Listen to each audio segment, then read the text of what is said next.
empezar entonces. Bueno, hoy está con nosotros en este ciclo de intercambio de saberes de ecología y derechos humanos, está con nosotros en este segundo encuentro el doctor Javier Garín, que es escritor, es historiador y es abogado también de derechos humanos. Bueno, lo conocemos algunas la conocemos porque trabajamos con su Manual Popular de Derechos Humanos en el Instituto de Formación Docente, así que lo seguimos también, en mi caso lo sigo por los programas de radio que tienen que ver con la historia, así que, y hoy está aquí, viene desde Buenos Aires a acompañarnos en este segundo encuentro. Así que muchísimas gracias, Javier. Y bueno, en este segundo encuentro vamos a encarar el tema entonces de los derechos humanos de tercera generación vinculados a la cuestión social y ambiental. Así que estamos entonces y intercambiamos. Bueno, muchas gracias. Les quiero agradecer a todos ustedes aquí en La Paz la posibilidad de estar con ustedes. Agradecerle al director del Instituto de Formación Docente, Luis Subieta, y desde luego a Marcelo Faure, a quien conozco hace muchos años y que no es la primera actividad que hacemos en La Paz.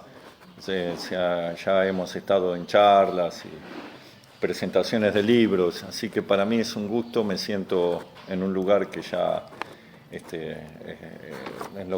me siento como en mi casa porque he venido muchas veces y la verdad que es muy lindo estar acá.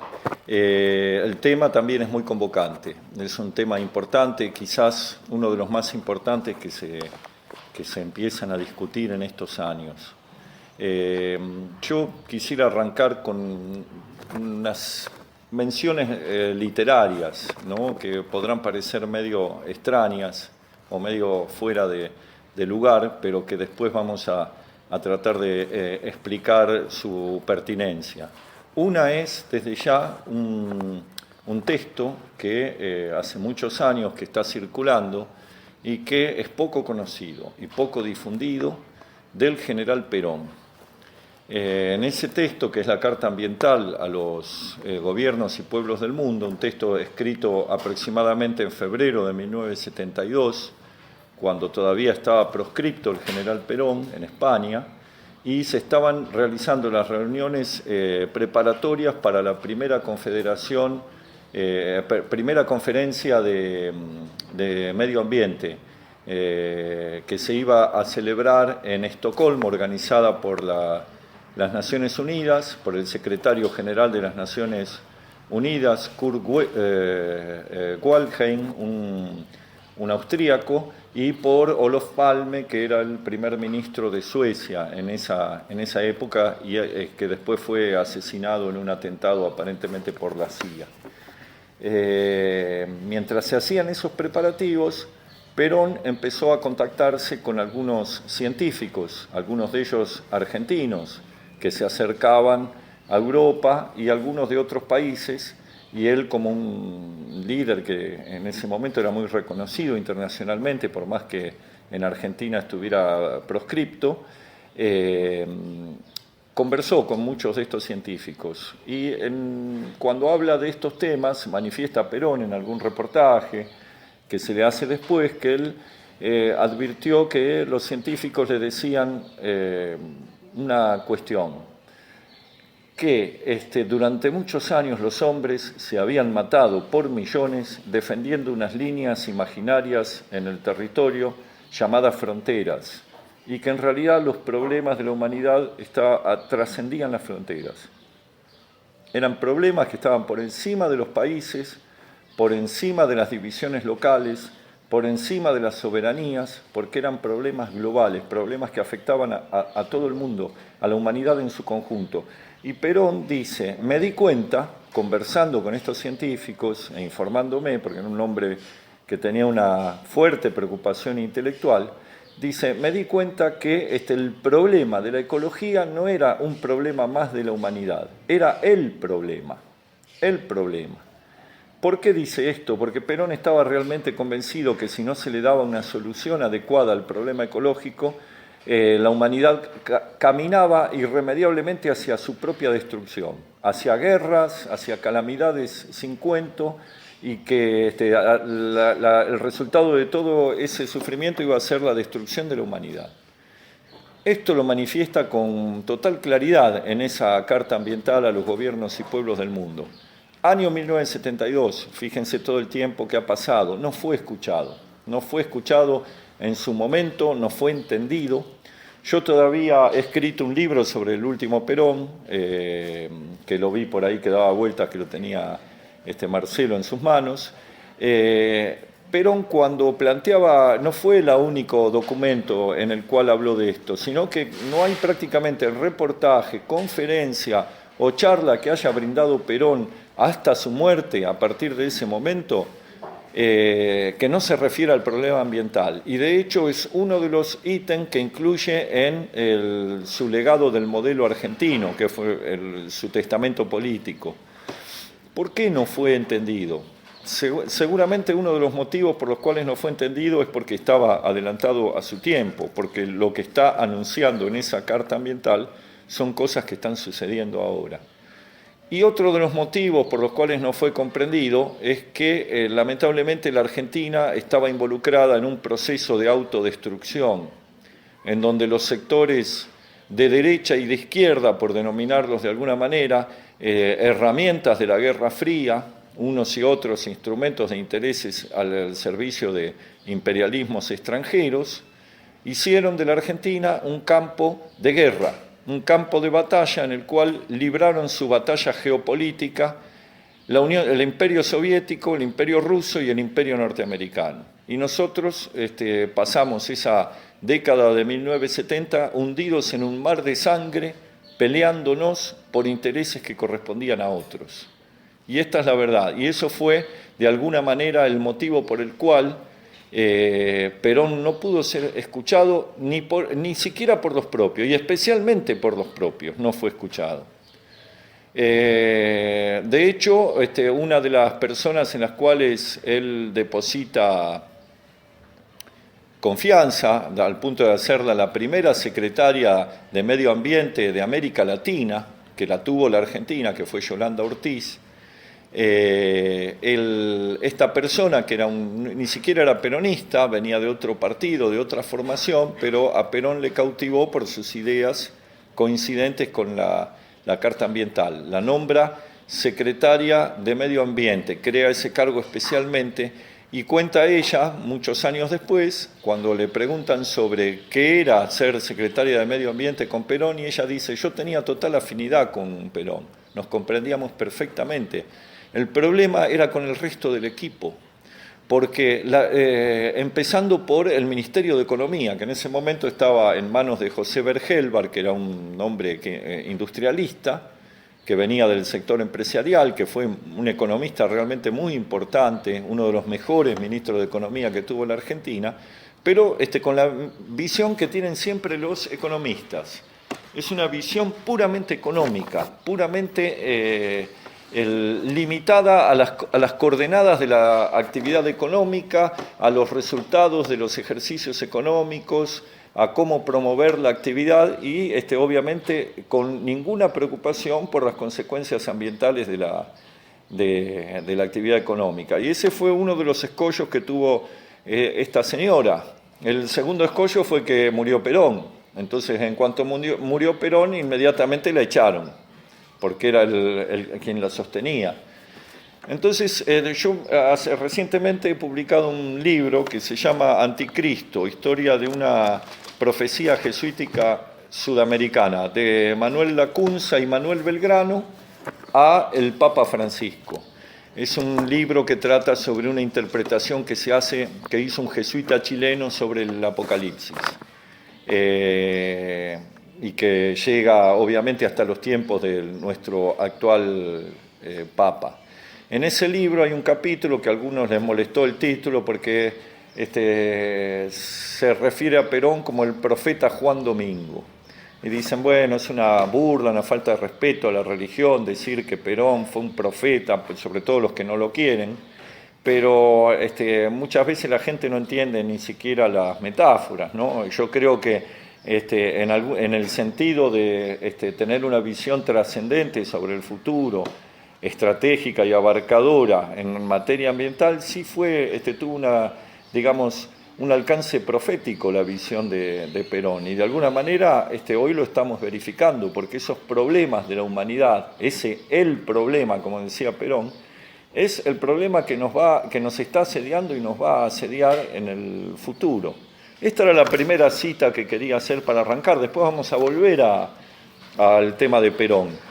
La segunda mención que quería hacer, un poco para ejemplificar esta cuestión, porque Perón decía algo, este problema no solo trasciende las fronteras políticas, también las fronteras ideológicas, porque la verdad que no había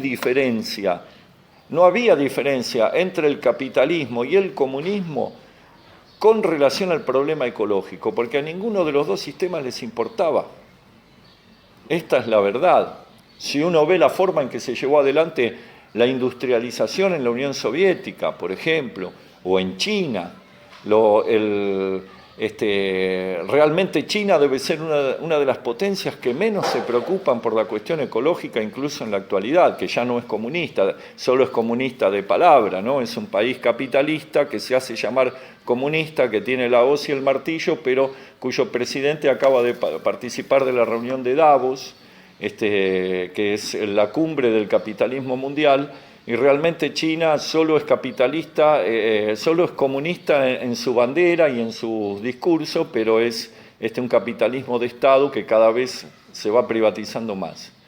Pero bueno, independientemente de eso, lo cierto es que no hay diferencia en cuanto a la relación del hombre y de la actividad económica con la naturaleza en ninguno de estos dos regímenes.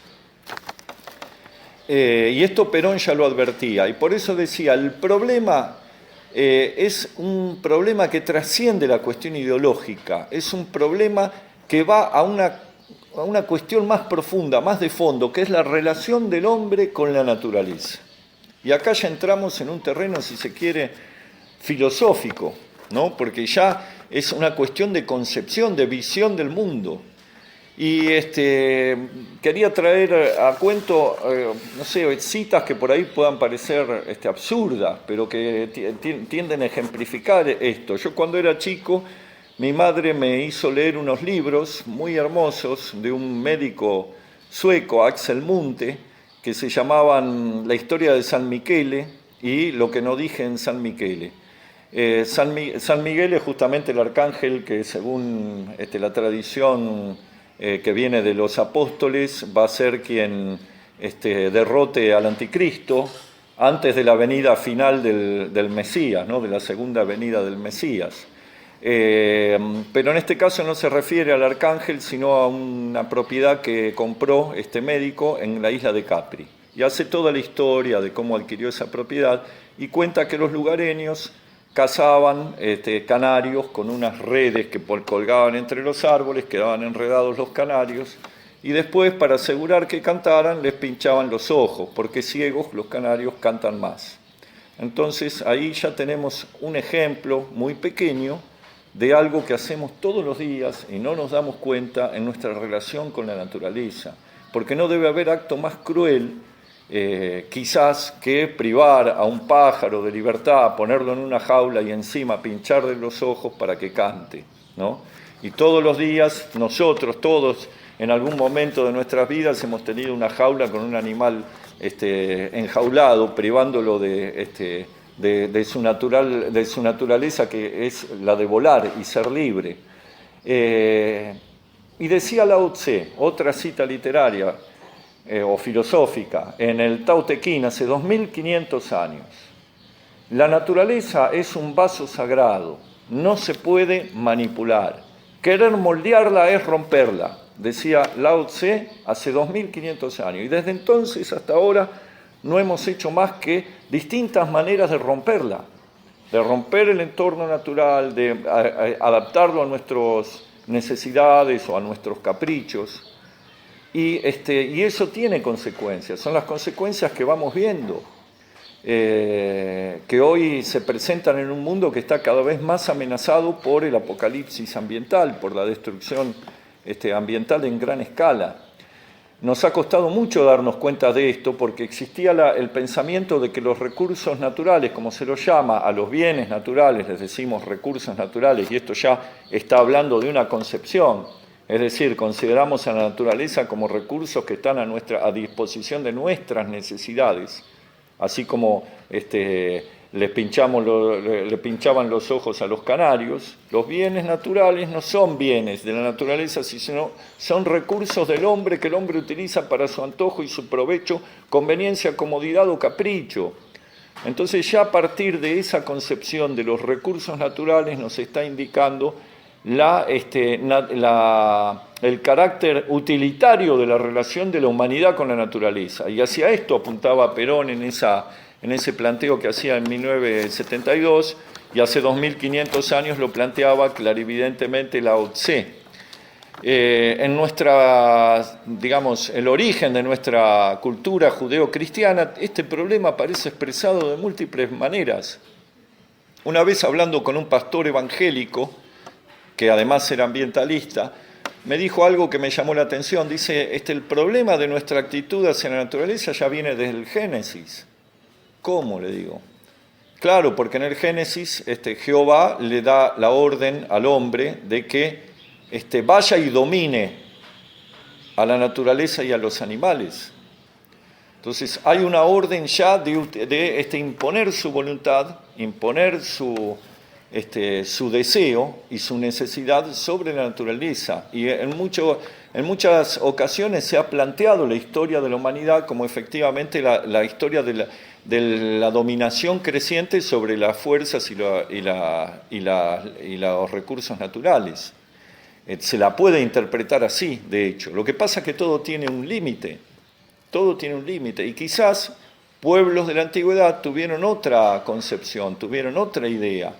Tuvieron la idea de que la naturaleza, de que eran parte de la naturaleza y no que eran antagonistas.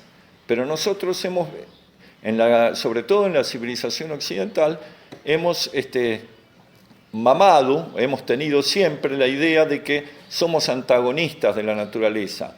Hablamos de los animales y de los hombres, y los hombres son algo distinto de los animales cuando somos animales.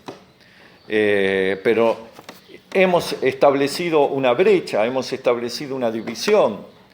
No aceptamos que somos animales como nuestros hermanos animales, como decía San Francisco de Asís, cuyo nombre adoptó el Papa.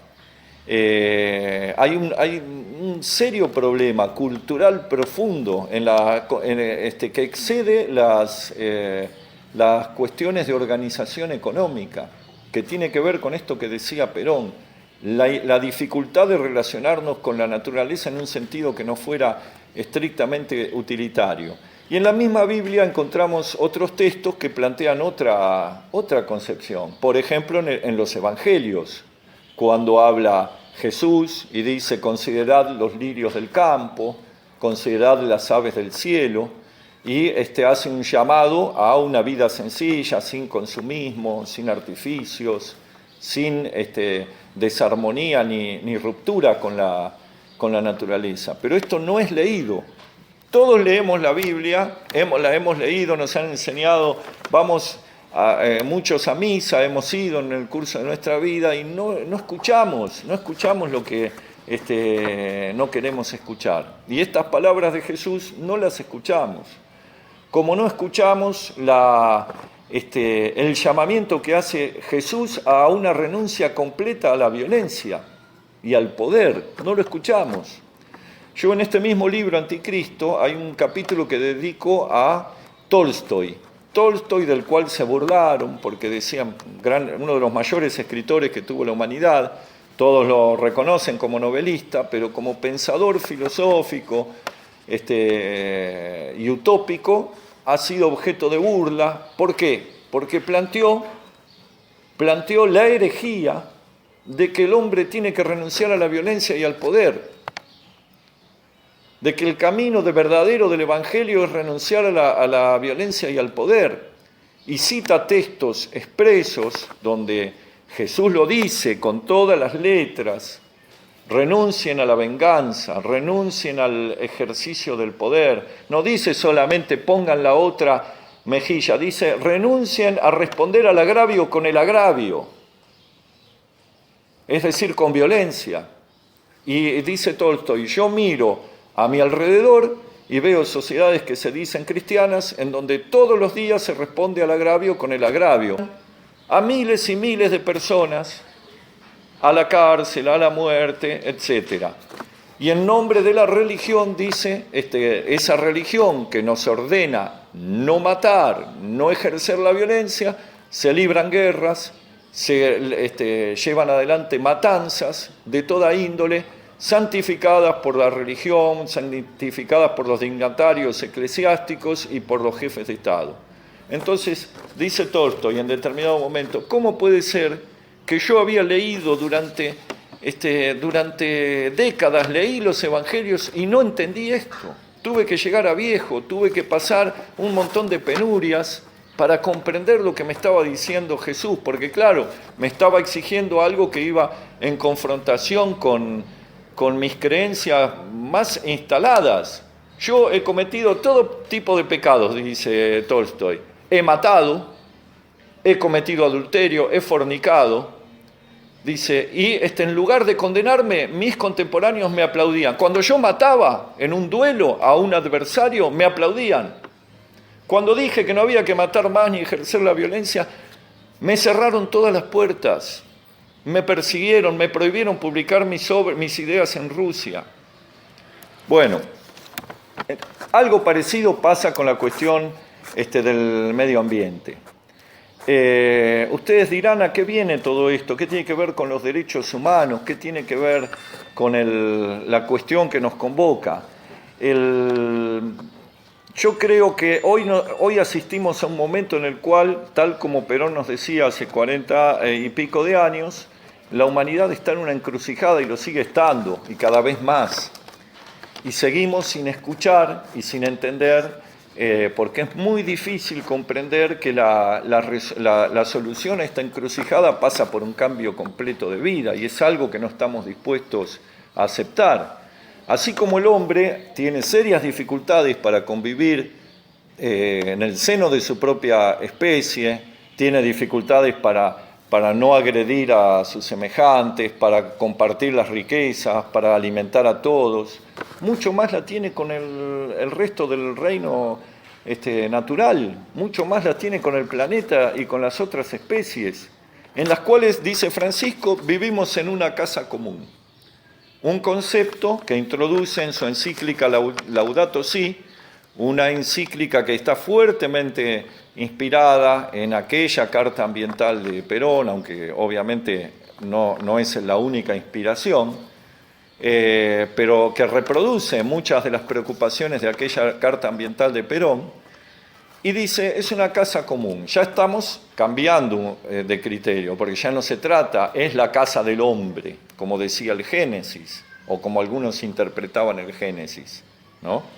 Porque esa es la interpretación que se le dio durante milenios. La tierra es para el hombre, es el hogar del hombre. Ahora Francisco dice, no, es una casa común, una casa que compartimos con las otras especies vivas, y que requiere respeto y cuidado porque es nuestra casa y es la casa de todos. Pero lo cierto es que somos incapaces en la práctica de convivir ni siquiera con especies que son totalmente inofensivas. Hoy quedan en el mundo 90.000 jirafas. Lo cito por decir algunas especies que son, digamos, emblemáticas de la fauna silvestre, ¿no? Jirafas quedan 90.000, cuando su número ha descendido drásticamente en los últimos años, producto de la caza furtiva, producto de la eliminación de su entorno. Elefantes han bajado de 5 millones que había hace un siglo, están reducidos a cerca de 300.000 en todo el mundo. Bueno, ustedes dirán, bueno, conservarán sus genes y harán clones en el futuro, pero no se trata de eso. Se trata de que no tenemos la capacidad de poder compartir el mundo con otras especies. Todas las tenemos que destruir. Las tenemos que matar, a veces por necesidad, para comer o para explotarlas, y otras veces simplemente para satisfacer un capricho, porque en los últimos, creo que 5 años, no recuerdo el lapso de tiempo, pero digamos la última década, mataron por caza furtiva 150.000 elefantes. ¿Para qué?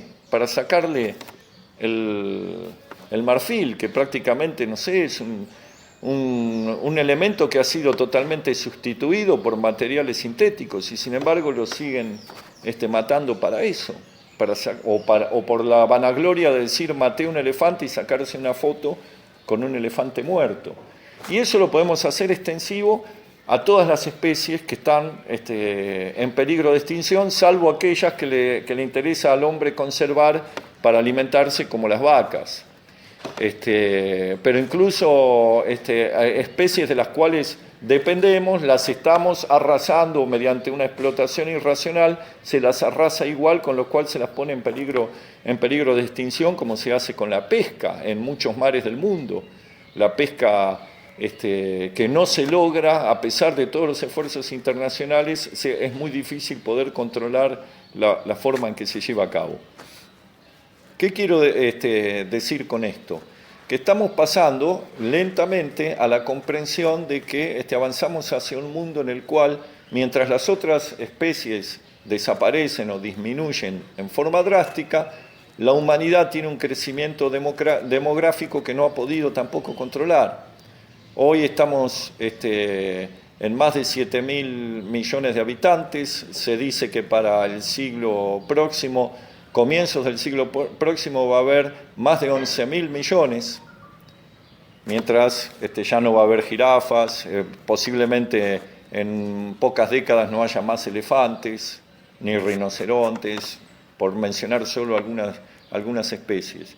Entonces avanzamos hacia una situación insostenible, no solo porque merezcan ser protegidas esas especies, sino porque realmente la destrucción que estamos llevando adelante va a terminar afectando a la humanidad. Y una de sus principales afectaciones, como todos sabemos y como ha quedado en evidencia, sobre todo por las fuertes campañas que se han hecho en los últimos años, es el cambio climático. Un cambio climático que se han empeñado en negar, sobre todo las petroleras. Han financiado estudios y campañas para tratar de decir que no existe, pero sí existe, y lo podemos verificar en nuestras propias condiciones de vida, que han cambiado desde cuando nosotros éramos chicos. Ahora el clima ha cambiado. Como no pueden negar el cambio climático, dicen que no se debe a razones antrópicas, sino a otras razones que ellos le pagan a científicos para que escriban eso, pero lo cierto es que el cambio climático está avanzando y que es una amenaza muy importante, una amenaza que va a implicar el aumento del nivel de las aguas en los mares. Eso va a conllevar inundaciones en la mayor parte de las principales ciudades del mundo están en situaciones costeras y se van a ver afectadas. Enorme cantidad de poblaciones, se va a producir un nuevo tipo de refugiado, que ya no va a ser el refugiado político, sino el refugiado ambiental, que ya lo hay. Hambrunas, sequías, eventos catastróficos climáticos, grandes fríos, grandes calores, en fin, todo eso va a conducir a un cambio sin precedentes en el mundo, un cambio cuyas consecuencias son tanto más temibles porque no se sabe dónde va a terminar, porque los científicos, climatólogos, sostienen que si se pasa de cierto punto en el aumento de la temperatura global, esto se va a tornar irreversible y va a provocar una disparada del efecto invernadero y en poco tiempo puede conducir al planeta a un calentamiento tal que provoque una catástrofe planetaria. Entonces estamos hablando de asuntos realmente graves a nivel global. Y después los vivimos a nivel regional, contaminaciones de cuencas de ríos, contaminaciones de...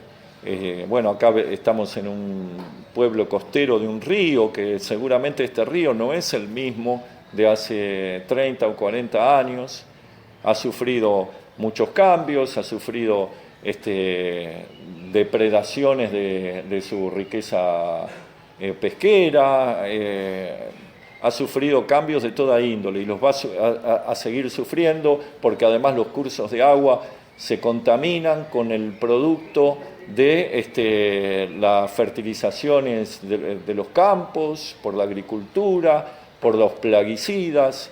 Todo eso va corriendo por los cursos de agua y llega a los ríos y va aumentando la contaminación sin que nos demos cuenta y sin que haya necesariamente una industria vertiendo líquidos contaminados en el río.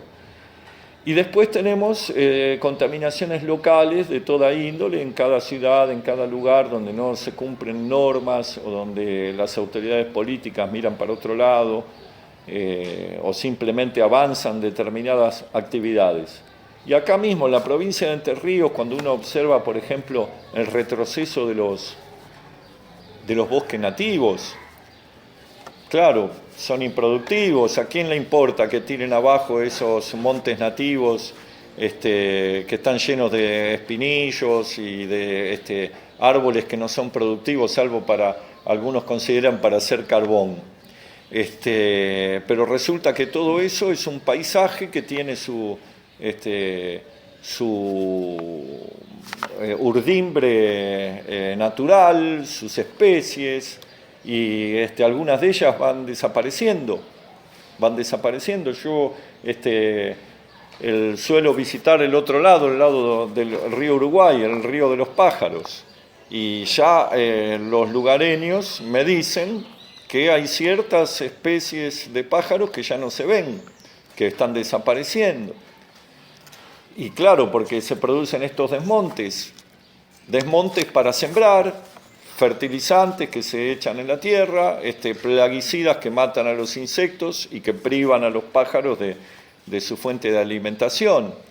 Entonces, bueno, son procesos que se van a ir profundizando, porque el crecimiento demográfico implica que hay que alimentar a cada vez más gente. Y para alimentar a cada vez más gente hay que sembrar más tierras. Y entonces se tiran abajo las selvas. Este proceso que estamos viendo en Argentina se da mucho más y con mayor gravedad en Brasil, donde la Amazonia la están deforestando. Yo he estado en la Amazonia en distintos lugares. He estado en la Amazonia ecuatoriana, boliviana, peruana y brasilera. Y lamentablemente uno ve el avance de la deforestación. Hay lugares donde no se deforesta porque como se inunda todo, es poco útil la deforestación, pero donde pueden deforestan, tiran abajo.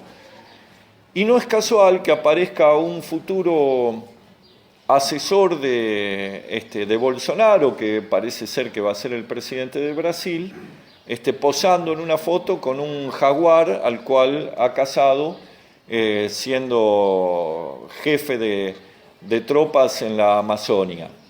No es casual, porque en sectores militares brasileños tienen una concepción de que el Amazonas, como es de ellos, pueden hacer lo que quieren.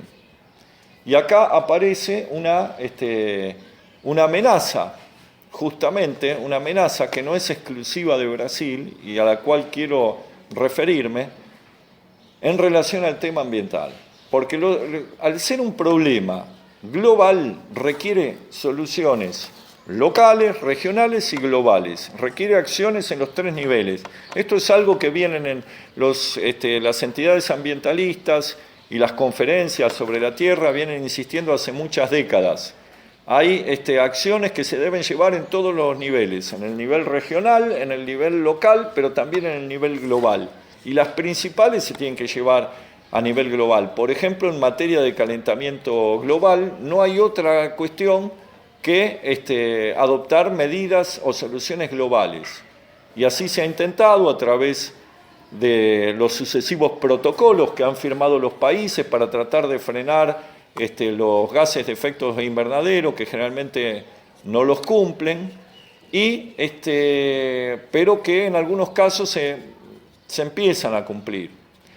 Sobre todo se va generando conciencia. Pero hay dos casos que son los responsables principales de la contaminación con gases de efecto invernadero, que son los de Estados Unidos y China. Y es muy difícil obligar a estas potencias a que se sometan a regulaciones internacionales. Y entonces aparecen tipos como Trump, elegidos por otro motivo, por una crisis económica que pasaba a Estados Unidos, etcétera. No vamos a analizar la elección de Trump, pero que representa un fenómeno que se está dando en el mundo en todos los continentes, que es un retorno al soberanismo, una especie de reacción a la globalización. Y esto, una reacción que a veces puede parecer justificada porque realmente hay poderes internacionales que pretenden dominar el mundo y manejarlo a su antojo. Esto existe, pero también existe la necesidad de establecer normativas internacionales, por ejemplo, en materia de agresión, de guerra, de convivencia, en materia de cuidado de los bienes naturales. En todos estos casos necesitamos regulaciones internacionales. Y el soberanismo que invoca una defensa de lo nacional o de lo local frente a la amenaza que ellos ven en la globalización, implica, entre otras cosas, rechazar las regulaciones ambientales. Y por eso Trump se opone a la firma de ningún tipo de compromiso para reducir los gases que producen el efecto invernadero, y por eso aparecen fenómenos como en nuestro vecino país de Brasil, como Bolsonaro, que es similar a lo de Trump, y que va a reforzar esta idea que existe en Brasil de que ellos, la parte de la Amazonia que ellos tienen, hacen lo que quieren. Y la verdad es que no deberían hacer lo que quieren. Esto no significa negar la soberanía de Brasil sobre esos territorios. Significa que el que ejerce la soberanía sobre un territorio tiene la responsabilidad de manejarla responsablemente y no en perjuicio del conjunto de la humanidad. Y realmente el arrasamiento de la Amazonia tiene un efecto muy grave sobre el calentamiento global, sobre la generación de condiciones atmosféricas aptas para la vida, porque es uno de los pulmones del planeta. Fíjense lo que pasa en África, que estábamos hablando de la posible extinción de especies de la fauna características de África. Se prevé, hay un informe de las Naciones Unidas sobre la demografía que está hablando de que África va a ser el continente donde mayor incidencia va a tener el crecimiento demográfico. Es decir que realmente el aumento de la población en África va a implicar avanzar sobre territorios que todavía hoy se han tratado de conservar, avanzar con la agricultura, avanzar con actividades de distinta índole, porque hay que alimentar a la gente que nace. Pero resulta que frente a este problema de la demografía aparece la interferencia de las religiones. Y nos dicen que por mandatos de la Biblia o del Corán, y la Biblia que en el Génesis Dios da la orden a la humanidad, creced y multiplicaos. Entonces algunos interpretan eso de que en el sentido de que no tiene que haber métodos de prevención del embarazo. Y lo hemos visto en nuestro país en el debate sobre el aborto, que se ha extendido después al tema de la educación sexual, en donde con el pretexto de la religión hay sectores en nuestro país que dicen no queremos educación sexual en las escuelas, no queremos métodos de prevención del embarazo, no queremos parece que la idea fuera que si nosotros tenemos relaciones sexuales, tiene que ser eso, tener como consecuencia la procreación. Y realmente la humanidad no está en condiciones de procrear irresponsablemente. El Islam, por otro lado, considera